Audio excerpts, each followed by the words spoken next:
favor. Tira uma dúvida. Que mulher nunca passeou pela rua e teve que aturar um engraçadinho lhe chamando de gostosa, hein? Se você já passou por isso, você vai concordar que essa pegadinha tem tudo a ver. Olha a gostosa que tá passando aí, gostosa. Quem me chamou de gostosa? Não, foi ele. Quem me chamou de gostosa? Foi ele, peraí. Você me chamou de gostosa? Vem aqui, tem momento de quê? Olha a gostosa aí, ó. O que é? Quem me chamou de gostosa? Foi ele. Você me chamou de gostosa? Quem me chamou de gostosa? Foi você que me chamou de gostosa? Quem eu sou gostosa? Você tá me chamando de gostosa? Eu acho que você... Você é o quê? Normal. Você acha que eu sou normal? Você acha que eu sou normal? Quer dizer que eu não sou gostosa? Pode ser, mas de qualquer jeito vai ser do mesmo jeito. Nossa, Zé, você já matou o cara. Tem 9 aqui. Você tem um cartão. Meu cartão é Se liga, a gostosona ali, ó, se liga. Me chamou do quê? Não, Quem me chamou de gostosa? Ele que chamou de gostosa. Você me chamou de gostosa? Não, foi ele, peraí. Você me chamou de gostosa? Eu sou gostosa?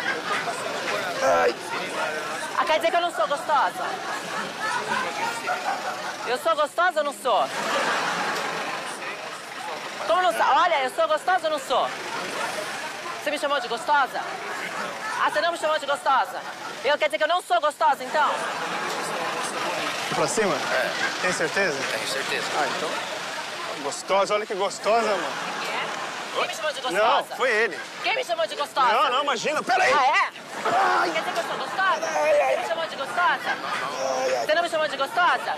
Tem certeza? Quer dizer que eu não sou gostosa? Minha mulher tem minha esposa. Quer dizer, eu passo aqui, eu chamo de gostosa. Mas não foi ele. Você mexe com a mina e com o inferno. Não, você pode chamar de gostosa aqui, cara. Não gostei isso. Quem me chamou de gostosa aqui? Eu não sou gostosa, então é isso que você tá querendo dizer? Minha esposa é melhor. Eu não sou gostosa? Sua esposa é melhor que eu? Não vou mexer com a mulher que eu não conheço. Porque a minha eu já conheço, entendeu? Agora quem te falou foi ele. Olha que gostosa que tá vendo. O quê? Não, nada. Não foi eu não, foi ele. Gostosa? Ele que chamou de gostosa. Você me chamou de gostosa? Você me chamou de gostosa? Vem aqui, tá com medo de quê? Vem aqui!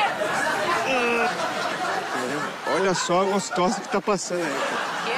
Quem me chamou de gostosa? Foi ele. Que é isso? Quem é que me chamou de gostosa? Você me chamou de gostosa? Você me chamou de gostosa? Jamais o quê? Quer dizer que eu não sou gostosa? Casado, se você... Mas é casado, mas você me chamou de gostosa aqui. Não me chamou de gostosa? Teu Assume aí, amigo? cara. Não, ele parou pra impedir de perguntar onde que era o pai. Assume aí, cara. Você chamou a menina de gostosa aí. E se fosse com a sua mulher, você ia gostar? Acho que não. Se você é, eu deixo na minha mente. Isso daí é Foi ele, pô. Foi ele. Larga a mão de segundão. Por que você me chamou de Assume gostosa? aí, mano. Assume aí. Eu sou muito mais homem que você. Você não tem medo de apanhar de mulher, não? Eu tenho, lógico que tem. Já vi muita mulher bater em homem igual você bateu nele. E você quer apanhar? Mas você dá humildade, né? Se eu pudesse chamar de gostosa, eu chamaria quando eu era solteiro. Agora eu não chamo mais ninguém de gostosa, não. Porque aí eu sou fiel à minha mulher. Quer dizer que você é fiel, então, Eu né? sou fiel. Gostei de você. Dá uma olhadinha pra lá. Dá um sorriso, tá na telinha da TV Record.